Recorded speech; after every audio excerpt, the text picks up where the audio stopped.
آپ کو پتہ ہے پرندوں کو روزی کیسے ملتی ہے؟ بڑا اسٹڈی ہے، کیس اسٹڈی کیجئے. یہ میں آپ کو بتاتا ہوں پرندے ہیں کتنے دنیا میں. ایک تحقیق ہے کہ پوری دنیا میں جتنے انسان ہوتے ہیں نا، ملٹی پلائی بائی 10 اس میں جانور ہوتے ہیں. یعنی مثال کے طور پر اگر اس وقت 8 ارب انسان ہیں نا، تو اس وقت دنیا میں 80 ارب جانور ہیں. اب جب سارے جانور شامل ہو جائیں گے، ہاتھی گھوڑے جتنے بھی جانور ہیں، فرمایا جتنے یہ جانور ہیں نا، اس کو ملٹی پلائی بائی 10 کریں تو اتنے پرندے ہوتے ہیں. 800 ارب پرندے ہیں دنیا میں. اچھا چلیں پرندوں کی بات چلیے، تو ایک اور پرابلم جو آج ہم کریٹ کرتے جا رہے ہیں ان پرندوں کے لیے کہ ہم، اچھا پرندے کہاں رہتے ہیں؟ ہم تو گھروں میں رہتے ہیں، جانور جنگلوں میں رہتے ہیں. پرندے کہاں رہتے ہیں؟ درختوں پہ رہتے ہیں. اور ہم درخت کاٹی جا رہے ہیں. ہم درخت کاٹ کر ان کی رہائش گاہ ختم کر رہے ہیں.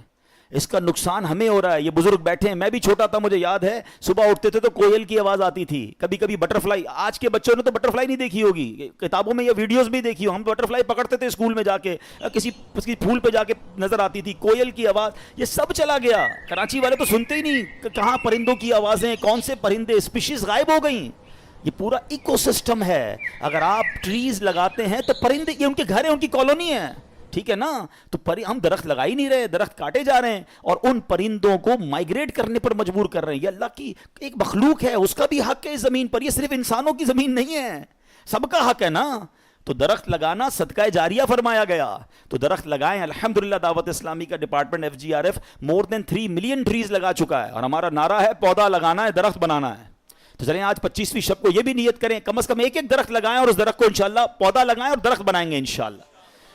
تو اب یہ اتنے سارے پرندے ہیں، ان کی روزی کا انتظام کیا ہے؟ اتنا کمال کا یہ سٹڈی اگر آپ کریں، اور حدیث میں آیا نا کہ اللہ ایسے روزی دے گا جیسے پرندوں کو دیتا ہے. کبھی بھی آپ کے گھر میں بھی کوئی پرندہ ہو، آپ نے اس کے گھونسلے میں دیکھا ہے کوئی چھوٹی سی اس نے کبٹ بنائی ہوئی ہو اور 2-4 دن کا چارہ جمع کیا ہو؟ کسی پرندے کے پاس دیکھا ہے؟ نہیں. اس کا مطلب یہ ہوا کہ 800 ارب پرندے اپروکسیمیٹلی ڈیلی صبح گھر سے نکلتے ہیں، اپنے درختوں سے اڑتے ہیں، اور جب شام واپس آتے ہیں ان سب کو اللہ پاک روزی دے چکا ہوتا ہے. توکل کا لیول دیکھیں نا، توکل ہے نا. ان کو کل کا جمع ہی نہیں کر رہا.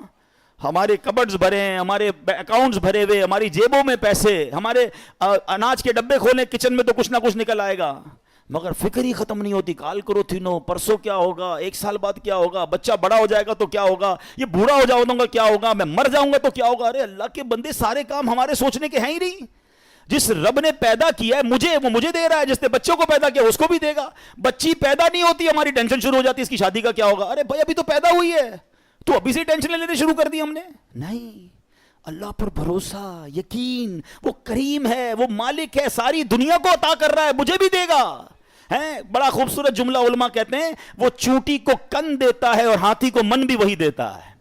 ہاتھی کی خوراک دیکھی ہے، وہ منو کھاتا ہے، چونٹی ذرہ کھاتی ہے. وہ ذرے چونٹی کو ذرہ بھی پہنچا دیتا ہے اور ہاتھی کو منو بھی پہنچا دیتا ہے.